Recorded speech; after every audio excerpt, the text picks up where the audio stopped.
Good evening, everyone, and welcome to the public presentation on the Stephenville Municipal Growth Plan. Let me just get my presentation started to walk you through the basics of the project. It will give you some idea what we're doing and what the context of it is. And then we will open up for the Q&A in order to, have an opportunity to discuss all of that. So presentation shouldn't be very long. It should be about 20 minutes, and then we'll have an opportunity to discuss it all right after that. So my name is Paul Datz. So I'll also put that on the recording. Paul Datz from Upland Planning and Design in Dartmouth, Nova Scotia. And I'm here with my colleague, Ryan McLean. Okay, and I hope everyone is able to see this now. Perfect. All right. Yeah, so the Municipal Growth Plan. Let me just introduce you briefly what a document is and what the goal of the overall project is. So you may be aware that in the town of Stephenville, there are other planning documents such as the Municipal Plan and Development Regulations. Well, those plans are really well suited to control development and put rules in place, what can be built where. But what these documents are, a little bit limited in is the ability to create a vision for growth. And as you're aware, Stephenville is in the situation where it may face a lot of growth over the next couple of years. So you're all aware of the prospects of a hydrogen plant and a wind farm coming to town, which, I don't think there's exactly a timeline on when it may happen, but there may be construction start as soon as this year. And the main, the most important thing for the town is to be ready when it happens and have a plan for how all of this growth, potentially up to 1,800 rotational workers just coming for the construction side, how to accommodate all of that. So, so the municipal growth plan that we're working on with the town of Stephenville, it has kind of two sides. For one, it's looking at current situation of land uses in Stephenville as they are right now, population profile, and existing infrastructure.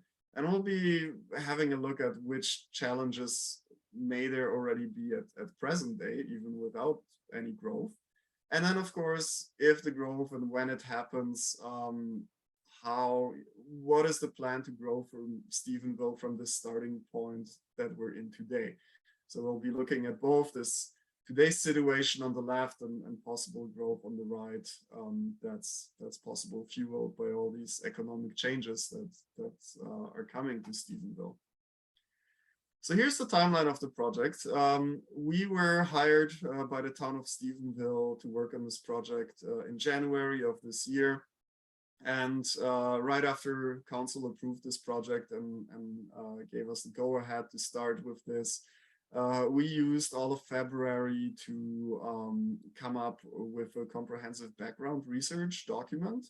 So it's called the Municipal Growth Plan Background Report, which contains population profile, housing profile, details on the geography and infrastructure. So pretty much all one needs to know about the current situation of Stephenville, and I'll be presenting some facts and figures from that report shortly. So with that background report available, we moved into the next phase in March, which is the public engagement. So this is now where we're engaging with residents and want to hear about you, how you feel about the current situation of the town, where it could be going, and what's important for you going forward when the town will experience growth. So today's public presentation and Q&A is part of these engagement efforts. There's also been an online survey on the town's website for a while. We'll be getting together with stakeholders for group discussions similar to the one that we're having today. And we'll be also meeting with council and speaking to your elected officials about what they have in mind for the town. So that will happen now in March and lead into next month. And once we have heard all the public engagement from the public, we will create a document that summarizes all the feedback we have heard in the so-called guiding principles document. And then we'll use that document to start building scenarios for possible growth. So the town has actually contracted us to come up with 3 growth scenarios. One for if 3,000 residents were to be added to the town of Stephenville, and possibly 6,000 and 10,000. What could that look like, and how could that be done in a reasonable way? So we'll be busy with that in approximately late spring, early summer. And the plan is to come back with the full municipal growth plan to council and the public in August of this year. So let me guide you through some of the highlights from the background report and go first of all into the profile of the residents of Stephenville. So here on the left, you can see a density map of Stephenville. And you have various street blocks of Stephenville showing up in different colors. And so here you can see on the legend, so this color represents about 20 to 30 residents per hectare. This one is above 30. So what's interesting is that the core of Stephenville is actually very compact. So just north of the downtown, you can see a lot of street blocks that are in the range of 20 to 30 residents per hectare. As the legends is showing the values in square kilometers, which multiplies that by 100. But if you think of hectares, this would be 20 to 30 residents per hectare. That's actually incredibly dense. So just for comparison, some areas on the Halifax Peninsula have a similar population density. And then if you go to the former base, there are lands there which have densities which even exceed that. So it's interesting to see that, partially owed to the base and to the downtown core, which has formed very early on in Stephenville. There is actually, it's a fairly compact town. The shaded outline represents the boundary of the town of Stephenville. As you can see, Kippens is outside, right? Because that's not part of the town. So you can tell from that there are actually the vast majority of lands within the town boundary are also not inhabited at all, which is interesting to see that way on this map. Now, population numbers, as you know, have been overall in decline, right? And there are numerous events in the past that have contributed to that. 2005 was a particularly bad year with the mill closure and a flood at the same time. So between 2001 and 2006, there was a particularly steep drop in population. But generally, the trend in Stephenville has been that ever since the base closed, at a peak population back then of around 12, 13,000, the population has been, constantly falling more or less with some ups and downs over time, reaching a level of around 6,500 at the moment. But what's interesting is actually where this growth and population decline is exactly coming from which segments of the population. And you can see that more in detail when you look at the so-called population pyramids. Those population pyramids are showing age segments in 5-year segments. How many of each of these age clusters make up the residents of Stephenville, right? So you have, one bar would represent, for instance, people, babies at an age between 0 and 4. Here you have the teenagers, right? Here you have the people in their mid-20s to 30s. And retirement age starts about here. On the left side, you have males, and on the right side, you have females. So the male to female balance is approximately similar. But what's really interesting is when you compare those outlines bars, they stand for population as it was in Stephenville in 2006. and the kind of filled bars, the solid bars, they represent the population in 2021 at the most recent census. So have a look at these areas. So here, that area and that area shows, you know, a relatively high concentration of population at a certain age. So here, teenagers and people in their early 20s in 2006. And here you see a concentration of people aged, that would have been, yeah, approximately in their mid 40s in 2006. So those, in this case, this segment of residents have over time, they kind of wandered up the age scale and are now pretty much hitting retirement age, right? So these are obviously the famous baby boomers. So there has always been a lot of them, and now, yeah, they, over the span of the last 15 years, they moved into the age segment that's close or beyond retirement age. And then you have young people in their 20s and 30s that clearly have migrated away from Stephenville, and you don't see them, don't see them represented here, because if they stayed in the community, they would show up here on these bars. It seems that, yeah, for baby boomers, the male and female side of the pyramid is about the same. For younger people, it seems like more young males have migrated away than females, but it's a similar situation on both sides. So yeah, interesting to see how, you see this natural progression of people getting older, the baby boomer generation getting older, staying in the community, in the town of Stephenville, but younger people tend to move away. However, in Stephenville, within town boundaries, this has actually Stephenville has been still fairly good at retaining young people compared to the rural area around Stephenville. So the rural secretariat of Stephenville, Channel, and Porto-Basque, there are a lot more younger people have left in that area, and possible going to towns or out of province. So Stephenville, compared to rural areas, has still a somewhat younger population profile. And yeah, but overall, it is the same picture as in many Atlantic Canadian communities. You still call this type of chart a demographic pyramid because of the shape it used to have back in the days. Back in the days, they actually looked like pyramids because you had a lot of young people at the bottom of the pyramid, and then they started getting more narrow as you go to the top. Well, nowadays, all over Atlantic Canada, you have a picture that's similar to what you're seeing here.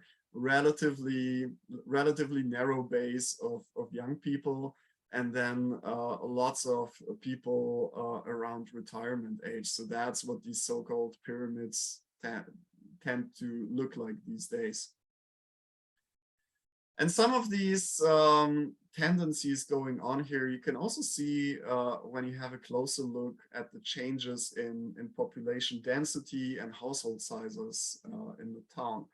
So for instance, yeah, when you look at population densities, how they changed between the last two census years, 2015 to 2020, because the questions about some of these aspects, household aspects, are always for the year before the census, in case you're wondering.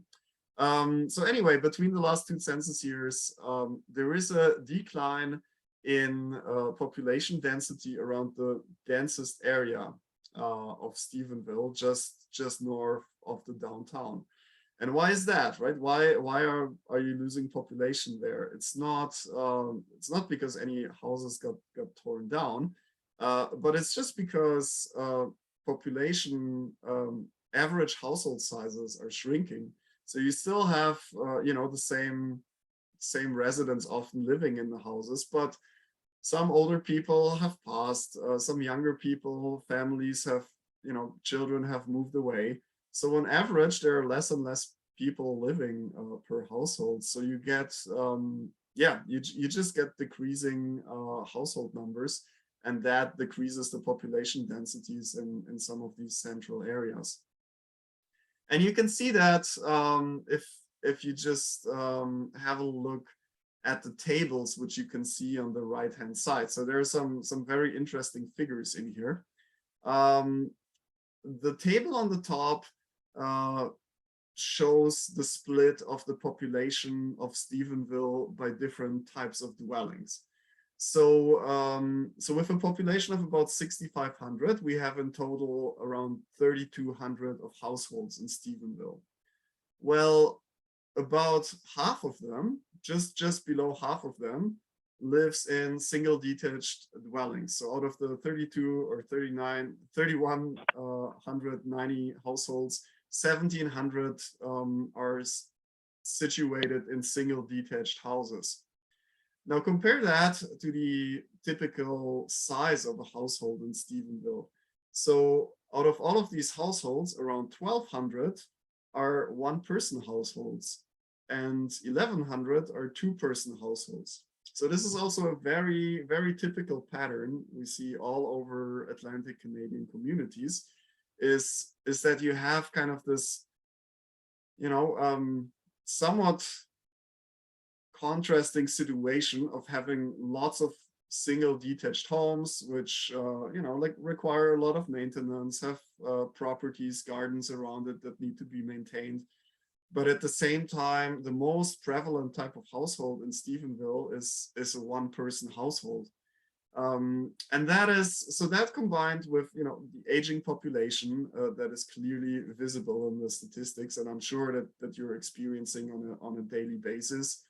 Then the survey, which we have on the website, the average response of the average age of people responding to the survey is above 50, right? So you can, there's a relatively,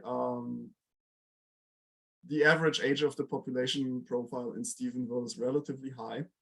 And at the same time, household sizes are in decline.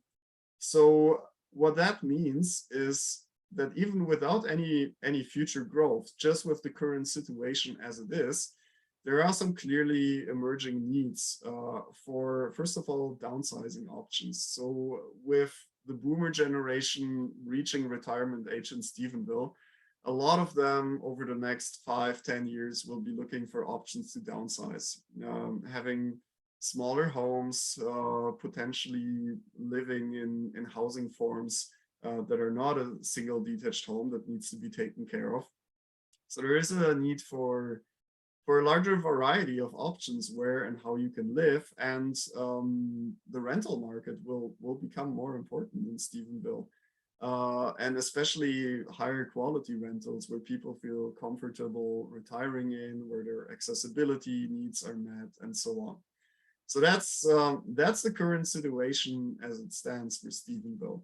But then, of course, there is a wholly different situation that the town may be still moving in through all the economic prospects that are on the horizon, right? So there are lots of different ideas. So apart from the hydrogen plant and the green hydrogen plant and the wind farms, there are proposals for the airport, for a small plant, for biomass development. There are all kinds of ideas around the tourist sector. Well, not all of them will happen at the same time, but some of them will, and it will bring in new workers and new residents to the town, and the Stephenville needs to be ready how to deal with that kind of growth where it happens. And this is really where the push for this municipal growth plan is coming from. Stephenville needs a plan.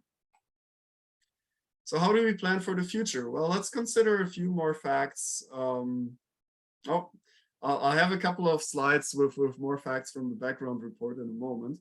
But let's think, first of all, about types of housing that could apply in Stephenville and help to remedy some of this discrepancy between a lot of single-family households and single detached dwellings.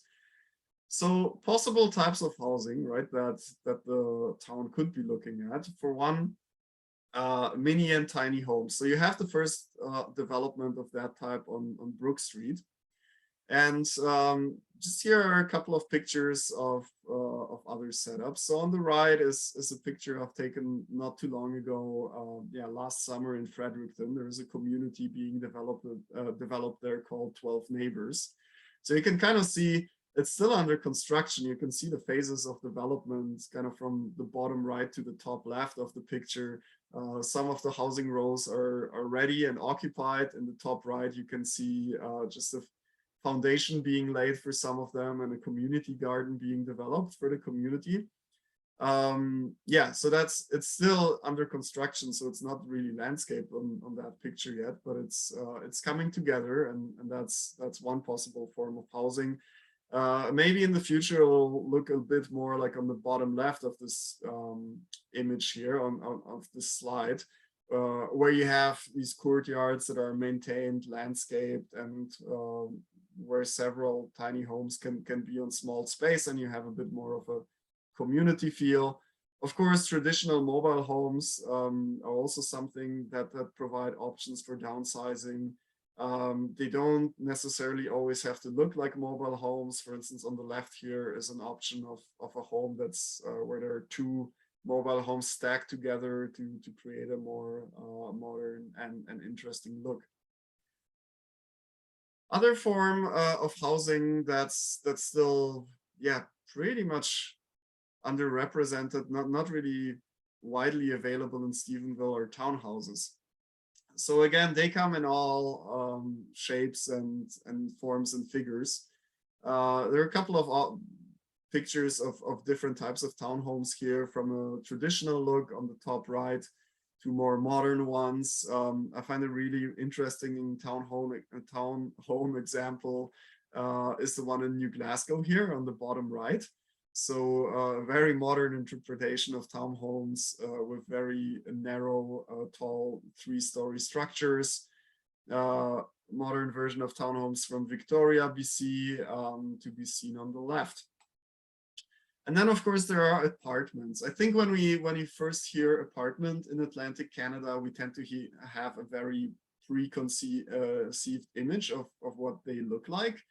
Well, keep in mind, there are many different forms and looks of how apartments can appear. And actually, as part of this municipal growth plan, we have an influence on what future forms of apartments could be promoted in the town and also regulated. So here are a couple of examples. On the right-hand side is an example of an apartment building from PEI. Similar design, top left. So they're broken up kind of to go more with the rural look. Don't make them look too urban, too boxy.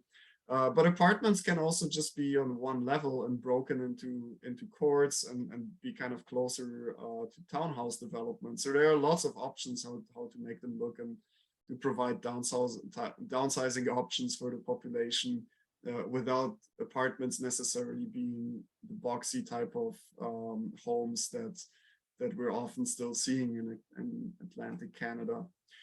And then one interesting form of housing to think about as well is co-housing. So on the left, you can see a rendering of a development which is currently happening in Bridgewater, Nova Scotia.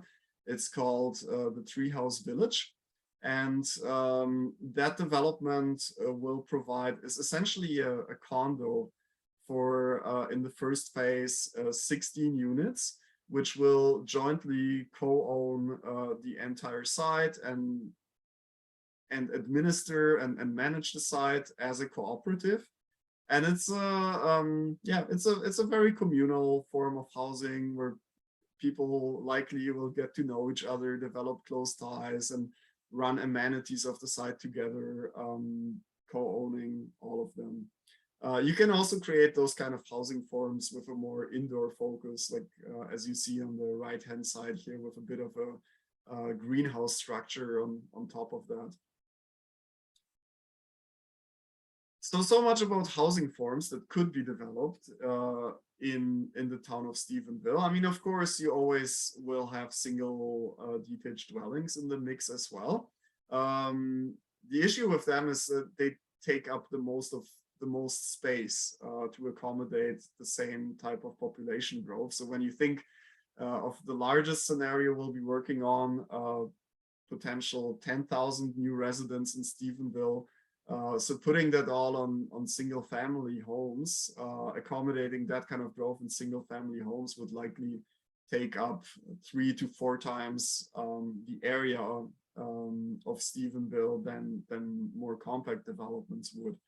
And when you look at the maps here of the physical features of the town, well, there's actually there's sort of a lot of land, but there are also a lot of constraints, right? So as you leave the downtown core, the elevations keep going up, and as you know, Stephenville is surrounded by mountains, so there are limitations with how far you can go out, and a lot of the land becomes unsuitable for various reasons. For instance, also because of the risk of flooding, right? You know, Blanche Brook and Warren Brook in town, they have been flooding events in the past, and there are lots of areas at risk of flooding, for instance, around Noel's Pond as well, and Cold Brook.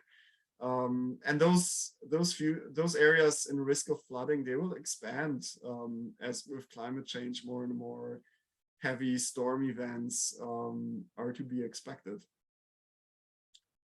Transportation infrastructure is, well, for vehicles, it's pretty good in town, right? So you have a dense network of streets that you can see here. You have highways 460, 490 that can bring you in and out of town efficiently. It looks a little different on the active transportation side. So the map to the right shows sidewalks showing up with the green dashes. So there are some, yeah, there is kind of a basic network of sidewalks available in the town, but a lot of streets also still don't have any sidewalks yet. The trails fulfill mostly a recreational function. They show up in the darker green, kind of brown color. The trails, they provide some useful connections between existing infrastructure and sidewalks. But the downside of the trails is, of course, they have more of a seasonal character, right? They're not maintained in the same way and not passable the same way during the winter as actual plowed sidewalks are. And then one major consideration when it comes to growth is the availability of water and sewer. So it's really important to consider that there are about 100 kilometers of water lines in the ground right now in Stephenville, and there are about 77 kilometers of sewer lines in Stephenville. So their maintenance, the maintenance of those all costs money, and you know, and more public funds would be used if that network keeps getting expanded. So when you think about what I just said, you know, adding any amount of residents, be it 3, 6, or 10,000, the more area of the town of Stephenville that kind of growth will consume, the more the network of water and sewer would also grow, and the cost associated therewith, right? So if the growth would take up double of the current area of serviced area of Stephenville, it would also mean that the sewer network would probably grow from the 77 kilometers that it has right now to something closer to 150 kilometers, doubling the cost of maintenance, replacement, and so on. So that's when we think about growth coming to Stephenville, it's a very important consideration, you know, not to make that at the expense of current property owners and taxpayers, but actually have growth on existing infrastructure that contributes to the tax base of the city and creates resources that are available for everyone. And another piece of the municipal growth plan that we'll be looking at, so once we have come up with these growth scenarios, we will be also looking at recommendations how to introduce transit in an efficient way to Stephenville. And what does it mean for recreational facilities, how to grow them and where to place those. So those are, those recommendations are also something we'll be looking at in this plan. And that was a primer to give you an overall idea, what is a municipal growth plan and what are we looking at. And really, it was the main purpose of this presentation was to give you an overview what you're dealing with and which subjects and topics are actually relevant for what we're doing. So we'll be looking now for your feedback. Let me just walk you quickly through the engagement activities that are part of this project and that you will be able to participate in. So first of all, tonight's presentation is the first of these tools that we're putting out to engage with us on this project. There will be a recording of my presentation. So we will finish the presentation after the recording after I finish speaking. And the presentation I've just given will be available online on the town website for everyone to see. So if you know anyone that would have liked to attend tonight's presentation but wasn't able to, just direct them to the website and they'll be able to have a look at the recording. Then, of course, on the website of the town, there is an online survey. So we have already decent uptake on it. Some 40-something people have responded to it since it was launched.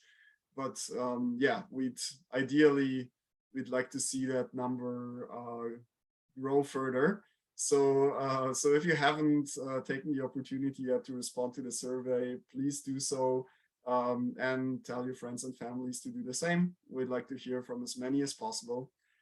We'll get together for online Zoom discussions with stakeholders in town. So those discussions will be very similar to the one we're having tonight with anyone from the public that's interested, but we'll also be specifically targeting community groups, landowners, developers, non-profit organizations, anyone that may be relevant and have something to say about the process.